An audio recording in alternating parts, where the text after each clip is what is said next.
মাদ্রাসার এক সহকারী শিক্ষকের টয়লেটে মৃত্যু।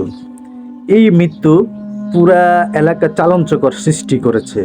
প্রিয় দর্শক, কেন তিনি টয়লেটে গিয়ে মৃত্যুবরণ করলেন জানতে হলে আপনারা আমার ভিডিওটিকে সম্পূর্ণ দেখুন।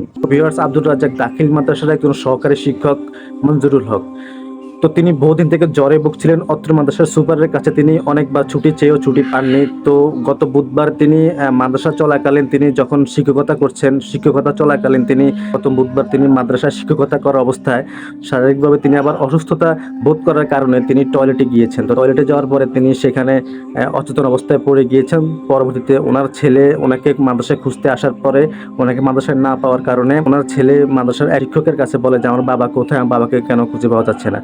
তো মাদ্রাসার শিক্ষক বলে যে তোমার বাবা টয়লেটে গিয়েছে। তখন ছেলে টয়লেটে গিয়ে দেখে যে বাবা এইভাবে অচেতন অবস্থায় টয়লেটের ভিতরে পড়ে আছে।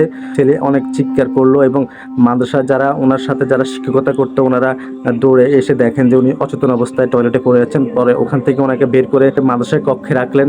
তো সেখানে ডাক্তার নিয়ে আসার পর ডাক্তাররা ওনাকে চেক আপ করে দেখলেন যে উনি মৃত, উনি মারা গিয়েছে। প্রিয় দর্শকবৃন্দ, আসলে এখানে একটি কথা বলতে চাই যে একজন সহকারী শিক্ষক, আপনি একজন সুপার, আপনার সাথেও উনি একজন শিক্ষক। আপনি যেভাবে শিক্ষকতা করছেন উনিও শিক্ষকতা করছে। উনি যেহেতু অসুস্থতা বোধ করছে, তো উনি আপনার কাছে এতবার ছুটি চাওয়ার পরও আপনি কেন ওনাকে ছুটি দিলেন না? তো প্রিয় দর্শক, আসলে আজকাল আমাদের মানবতা, আমাদের মানে জ্ঞান দীক্ষা মানে কোথায় গিয়ে ঠেকেছে এই হিস্টোরি, এই কাহিনী দেখলে বোঝা যায়।